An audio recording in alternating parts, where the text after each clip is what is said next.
Hey everybody, मैं हूं सोनम। तो आज हम इस वीडियो में डिस्कस करेंगे सीपीसी ऑर्डर 1 रूल 9 को। इसको हम डिस्कस करेंगे। बहुत ही छोटा सा टॉपिक है जो आपको इजीली समझ में आ जाएगा। तो फिर चलिए आइए हम समझते हैं order 1 rule 9।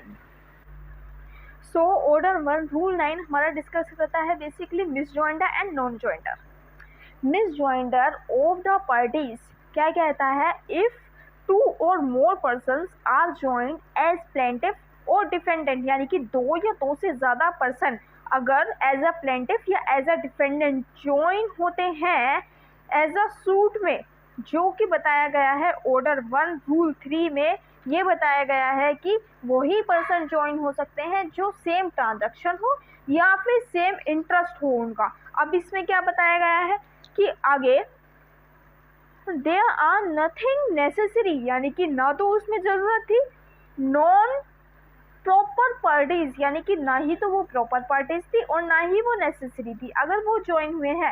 It's a case of misjoinder of party, यानी कि वो केस क्या हो जाएगा फिर? मिसजॉइंडर ऑफ द पार्टीज हो जाएगा, क्योंकि उसमें गलत पार्टी जुड़ गई है, उसमें मिसजॉइंडर हो चुका है कि या तो ना तो उसमें नेसेसरी था और ना ही वो प्रॉपर पार्टीज थी, उसमें ज्वाइन हो गया, तो इसलिए वो मिसजॉइंडर ऑफ द पार्टीज कहला रहे। अब non joinder of the parties where a person who is necessary और proper party to a suit has not been joined, यानी कि जो पर्सन नेसेसरी था, यानी कि जो पर्सन नेसेसरी था, प्रॉपर पार्टी था, अगर वो सूट में ज्वाइन ही नहीं हुआ है, ठीक है, समझ लो आप, उसमें क्या था? ज्वाइन हुआ था जो नेसेसरी नहीं था। अब इसमें क्या है? अगर वो ज्वाइन ही नहीं हुआ है तो नॉन ज्वाइंटर ऑफ द पार्टीज हो जाएगा। ठीक है, तो आपने इसकी लैंग्वेज पढ़ ली और आपको समझ में भी आ गया होगा। उसमें ज्वाइन हो गया था मिस ज्वाइंटर, यानी कि गलती से ज्वाइन हो गया था, तो वो नॉन ज्वाइंटर, यानी कि वो पर्सन जो नेसेसरी था, जो कि प्रॉपर पार्टी था, अगर वो ज्वाइन ही नहीं हुआ है तो वो इसको कहेंगे नॉन ज्वाइंटर ऑफ द पार्टीज। तो अब हम बेयर एक्ट की लैंग्वेज में एक बार पढ़ लेते हैं। Section 9 misjoinder and non joinder. No suit shall be different by reason of the misjoinder or non-jointer of parties, and the court may in every suit deal with the matter in controversy so far as regard to right and interest of the parties actually before it।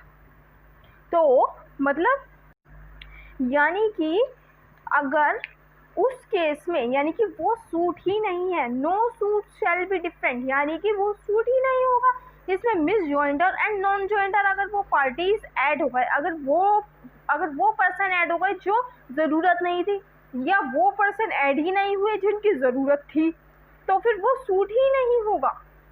समझ रहे हो आप? तो वो suit यानी कि the court में in every suit deal, यानी कि कोर्ट उन्हीं मामलों में डील करेगा जिसमें पर्सन का इंटरेस्ट हो और राइट हो, जभी तो, नहीं तो वो फैसला ही नहीं ले पाएगा कोर्ट। तो इसीलिए इसमें बताया गया है मिस ज्वाइंटर एंड नॉन ज्वाइंटर के बारे में। तो बस इसमें इतना ही है सेक्शन 9 ऑर्डर 1 रूल 9 में। सो फ्रेंड्स, अगर आपको मेरी वीडियो पसंद आई हो तो please like, share and subscribe ज़रूर कीजिए और बेल आइकन ज़रूर दबाइए ताकि मेरे आगे आने वाली सारी वीडियोस आपको मिल सके।